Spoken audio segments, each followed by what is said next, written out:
You just got $1 trillion. Not a million, not a billion, a trillion. But there's a catch. You need to spend all of it in the next 24 hours, or you lose everything. This should be easy. First, you need a new car. Go to your local exotic dealership and buy yourself a Lambo. And a Ferrari. And a McLaren. You know what? Just buy up the entire dealership. Now, you have the $12 million garage of your dreams. But there's one small problem. In order to spend $1 trillion in 24 hours, you would need to buy out that entire dealership every single second. You need to think bigger. Let's hire 100 people to track down the 100 most expensive yachts and buy them for us. And let's throw in $1 million bonus for each mercenary. That'll be around a $40 billion check, but let's also buy the biggest cruise ship of all time for $2 billion and fill it up to maximum capacity, paying for everyone's tickets and tossing in a Rolex too. Let's make use of this ship's basketball court by buying up every single NBA team and having them battle it out. Then let's get Snoop Dogg, Katy Perry, Justin Bieber, and Beyonce to perform for us before sending them off to the International Space Station on a SpaceX rocket that costs $55 million per passenger. Now that you're hanging with rich people, you need a status symbol. You could buy the world's most expensive art piece for $500 million, but why would you do that when you could just buy the entire Metropolitan Museum of Art for $100 billion and then we could go over to... Transaction failed. There's no way we're already out of money. Yeah, we still have $800 billion. The Metropolitan Museum is an educational institution whose assets are held for the public benefit and are not owned by... You know what? Forget about the Met. The entirety of New York City is worth around $1.3 trillion.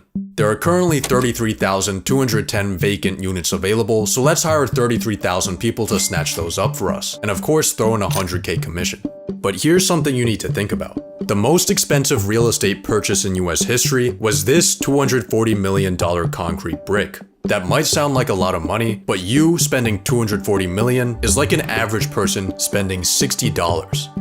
I think instead of buying houses, you should build a mega project. The sky is truly your limit.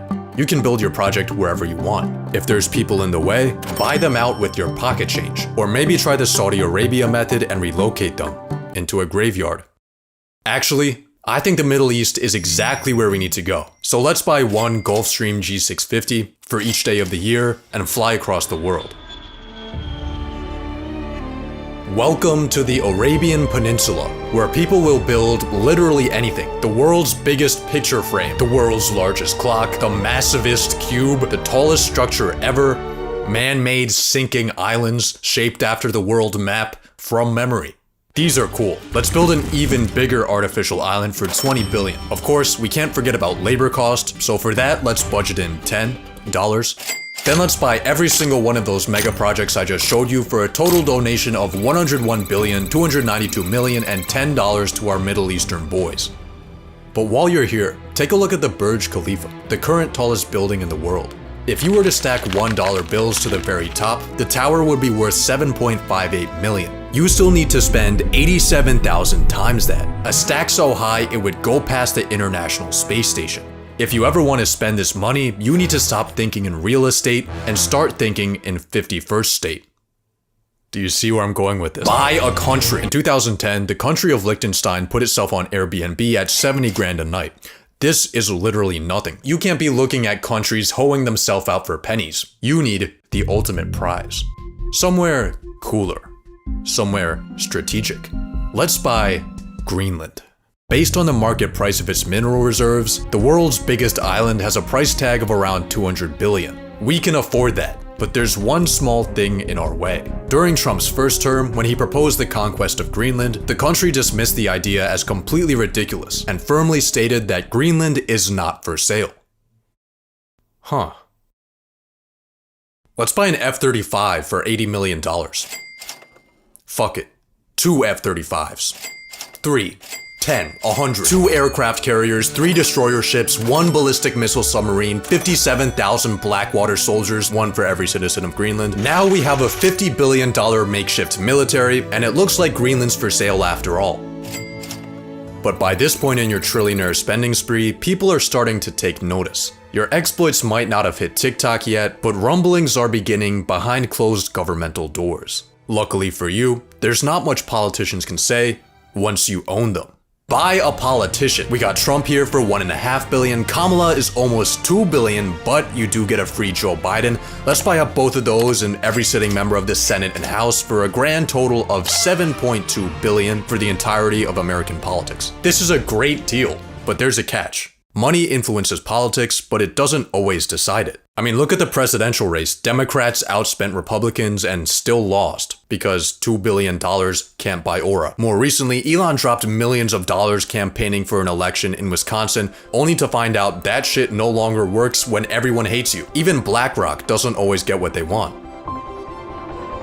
$1 trillion gives you access to almost everything, but culture and public perception are things that are not for sale.